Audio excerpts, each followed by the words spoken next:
is Lumen. It's week 4, and this is your Wednesday video. Yesterday we talked a little bit about Hammurabi and his code of laws that he introduced with the Babylonians. I thought it might be fun to just write the code of laws that we came up with to remind you how we're going to behave when we're doing chat in our homeroom as well as with our learning teams. It's kind of funny to think about Hammurabi the Babylonian having these kind of rules when there were no such thing as computers, no such thing as internet, but no spamming, okay? They didn't even have spam, so like the cans of meat, so he couldn't even have thought that we were talking about don't steal someone's spam, or well, you'll have to pay them back with 10 cans of spam, because there was no such thing. But no spamming, meaning just doing small emoticons over and over, or small letters repeated a million times, or the same word over and over again. No spamming. Be polite and kind. Maybe the most important rule, and I feel like you students are good at this. Don't call each other names, don't put each other down, build each other up. Make other students in our class feel like they were wanted and needed, that they're important in our classroom, because they really are, and you're good at doing that. Don't change your names. I want to be able to give you credit for your team, so please use your own name. Number 4 is stay focused on school topics. You'll have time to chat before and after homeroom about fun stuff that you want to talk about, whether it's favorite movies or video games. Keep your focus during school chat on what we're talking about, so you have an opportunity to answer questions, earn points for your team. Number 5, use good words, meaning nothing inappropriate. So up here it's more focused on being polite and kind. Here it's talking about don't use potty words or swear words. Always use appropriate language, and I haven't seen any problem with that as well, but a good rule, a code for us to remember, and we can attach some punishment with each of them. No spamming, your eyes will be gouged out if you do. Okay, be polite and kind, your tongue will be cut out if you're mean to anyone. No changing names. We'll permanently brand your name on your forehead, students. Number 4 is stay focused on school topics.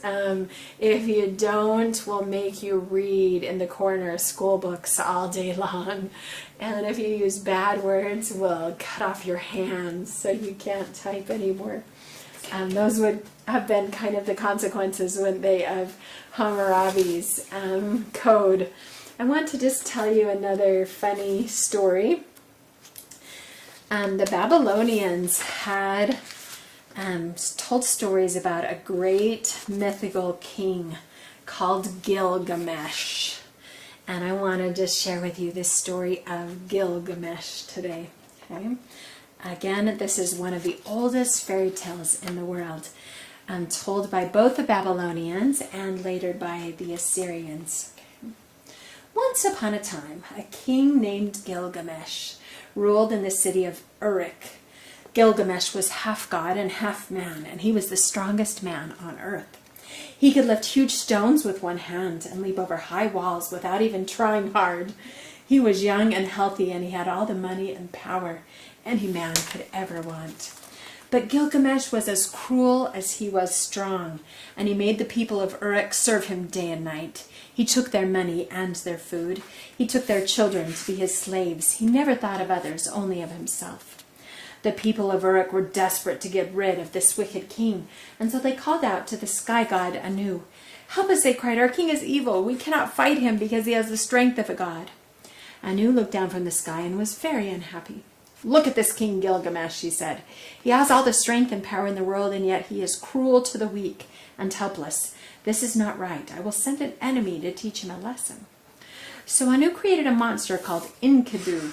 The monster was half man and half animal, with the strength of a dozen lions. "Go and fight Gilgamesh," he told Enkidu, and sent the beast man down into the wild wastelands around the city of Uruk. Meanwhile, Gilgamesh had a nightmare. He dreamed that a huge axe appeared at his door, an axe so big and sharp that he couldn't even lift it. When he woke up, he asked his mother what the dream meant. "A man is coming who can destroy you," his mother told him. "You will have to make friends with him or die." Enkidu came closer and closer to the city of Uruk, but in the forest outside the city walls he met the son of a trapper, out checking his father's traps. When the boy saw the wild man, he was frightened. But he felt sorry for Enkidu because the beast man had no clothes or food and could not even speak. So he took Enkidu home with him and introduced him to his friends, the shepherds who tended their flocks outside the city walls. Enkidu lived with the trapper's son and the shepherds for a long time, and they taught him how to talk, how to eat, and how to wear clothes. One day, Enkidu and his friends went into Uruk to the wedding of a great man who was giving a feast for the whole city. But during the wedding feast, Gilgamesh decided that he wanted the bride. He marched into the hall, grabbed the beautiful girl, and started to drag her away. Enkidu was furious. He leaped up in front of the door. "You may be the king," he shouted, "but you'll have to kill me before you take this woman away from her husband." No one had ever tried to tell Gilgamesh what to do. He leaped at Enkidu and tried to wrestle him to the ground. They fought all up and down the wedding hall until the food was smashed underfoot and both of them were bleeding. Gilgamesh had never before met anyone so strong. Finally, he won the match. He pinned Enkidu down and sat on him. But he was so tired from fighting that he could barely move, and he gasped out, "Let us be friends from now on." From then on, Enkidu and Gilgamesh were friends. Gilgamesh became kinder to the people in his city, and he and Enkidu had many adventures together. One day, the bull of the gods escaped from the sky and came down to earth. It came charging through Gilgamesh's kingdom, killing hundreds of people. It was so powerful that whenever it breathed, huge holes and chasms opened up in the earth. The people called to Gilgamesh and Enkidu for help. Enkidu killed the bull and delivered the whole country. But the gods were angry with Enkidu for killing their bull, and they sent a terrible illness upon him. He suffered in pain for 12 days, and then he died. Gilgamesh mourned his friend's death. He ordered the whole world to weep over Enkidu. He stopped taking baths, even stopped eating. He could not bear the thought that death had taken Enkidu away. Finally, he decided that he would have to find the secret of eternal life and conquer death itself. He decided to go see Utnapishtim, the only immortal man in the whole earth. He traveled for a year and a day and finally reached Utnapishtim's home. "What is the secret of eternal life?" he asked Utnapishtim. "If you can stay awake for 6 days and 7 nights, Utnapishtim told him, "you too can become immortal." So Gilgamesh agreed and instantly fell asleep. He woke up 7 days later. "Give me another chance," he begged. "Well," Utnapishtim said, "there is one more chance for you. If you can swim all the way down to the bottom of the ocean, you will find a magical plant that lives on the sea's bottom. Pick it and eat it, and you will become young again." Gilgamesh leaped up, tied a stone to his feet, and jumped into the ocean. He sank all the way down to the bottom, and there he found the magic plant. He picked it, swam back up to the top of the ocean, and began the long journey home. "When I get home," he thought, "I will eat the plant, and then I will live forever." But one night, while Gilgamesh slept, a snake slithered up to him and found the plant. It smelled good, so the snake ate it and immediately became young again. And that is why snakes shed their skins. When they begin to get old, they just climb out of their wrinkled old skin and become young again. But Gilgamesh woke up to find his magic plant gone. He went home to Uruk, weeping and mourning, and like all men, he became old and died. But his story was told to all the children of Uruk and has been told to all their children and to their children's children until this very day. I thought you might enjoy that funny fairy tale of Gilgamesh trying to become immortal, and his friend that was sent to be his enemy, but did teach him to be a little bit kinder. We're going to save our add to our cootie catcher again tomorrow, students. So we'll have more civilizations that we put up there again tomorrow. We're going to get into some language arts for just a minute now, and I have a grammar rock video to show you that just repeats what we've been learning so far about punctuation. So let me share that with you.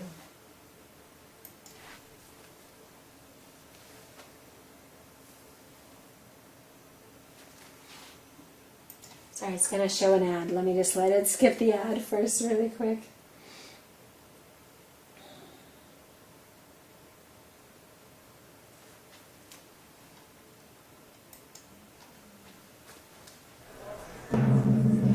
ladies and gentlemen, comma, boys and girls, comma, and punctuation of all ages. Period. The Comma Cabana Club proudly presents, comma, the chairman of the blackboard. There are 3 punctuations you can choose from to bring a sentence to a stop. They are period, exclamation, and question mark. Statements end with a period, like when Don period says, Spot is waiting for the train. Period. to show excitement, raise your voice and end your sentence with an exclamation, as does this exclamation. Here comes the train! Questions end with a question mark, such as when question Markowitz asks, so why can't I see the train coming? Let me put it to you like this, baby. Shooby-dooby-doo, there's a short round dot who says when my sentence is through. Period. That's right, baby. But in his family, there's a total of 3 that say what the sentence will be. Use a period to end a statement. You're done. Period. When a word train makes a full stop at Grand Sentence Station, there are 3 choices of punctuation. Non-period sent to end the statement. I'm the small round dot at the end of lot. Period. Use an exclamation point to end a sentence showing excitement. I'm excited! When a word train makes a full stop at Grand Sentence Station, there are 3 choices of punctuation. There's Miss Exclamation, her shouts heard, that's for sure. I end your sentence and make it louder! Use a question mark to end a sentence when there's something to ask. Who? What? Where? When? Why? When a word train makes a full stop at Grand Sentence Station, there are 3 choices of punctuation. Question Markowitz wonders when and what is my task? At the end of a sentence when a question's asked.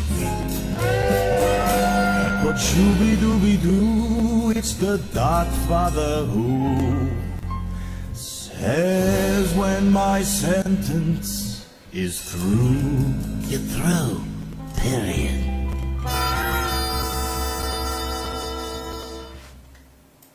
Hey students, just a good reminder of what we've been talking about with punctuation marks. You have some action items that are pretty easy. You can choose from 3 to get done today. I'd also like you to be reviewing your autobiography assignment and the story that you've written about yourself. You're going to be sharing that in your learning teams. Maybe some of you have done that already. But I'd like you to go back through that writing assignment and read through each of your sentences. Make sure that you've got a period at the end of each one, or a question mark, or an exclamation point. And you need to have each sentence end with one of those ending punctuation marks. Double check and maybe circle each time you've come to the end of a sentence. Okay, if you've typed it, maybe you can just double check and highlight your end punctuation. Okay, if you've written it out on paper, then circle each end punctuation. I want you to double check and make sure that you've included all that so that your story is correct. And we're going to finish up with some mystery words today. So I need you to get out a scrap piece of paper and number again from 1 to 5. Unlike Mind Reader, these mystery words, you'll have a different answer for each one. Okay? So while you're getting your pencil and paper ready, just number from 1 to 5, and then you'll be filling in the sentences that I get you. That I give you, I'm going to give you a blank, and you have to fill in the blank with the answer from number 1, 2, 3, 4, and 5. Okay, here's number 1. Are you ready? Okay. Is your blank an innie, or an outie? Do you remember what word means part of your body? That's right here. Okay. Is your blank an innie or an outie? Write your answer for number 1, students. Here's number 2. Is the blank coming to clean today?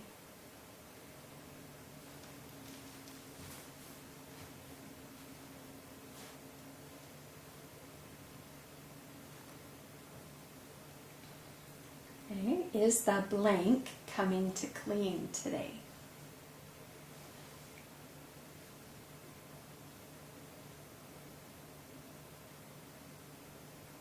We ready? Okay, number 3. Okay. I heard there is a blank on Old Navy jeans.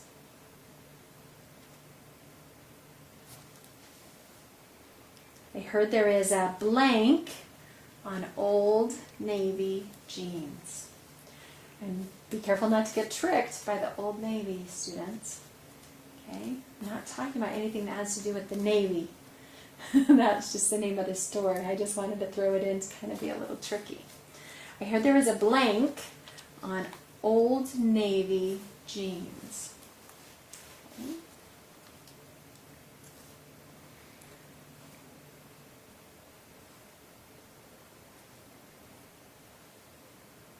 Okay, are we ready?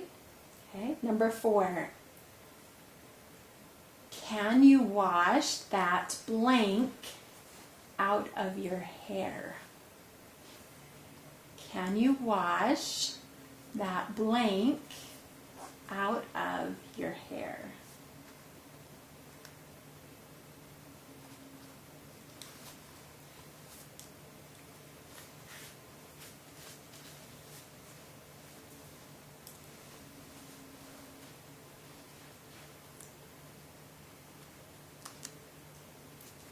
And then number 5.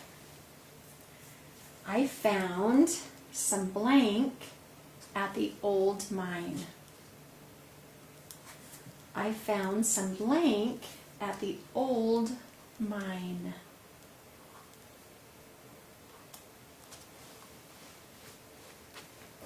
Okay, I'm going to ask you to give me the answers to these mystery words during our homeroom, students. So keep this note handy. I'll repeat them one more time. This number 1, is your blank an innie or an outie? Number 2, is the blank coming to clean today?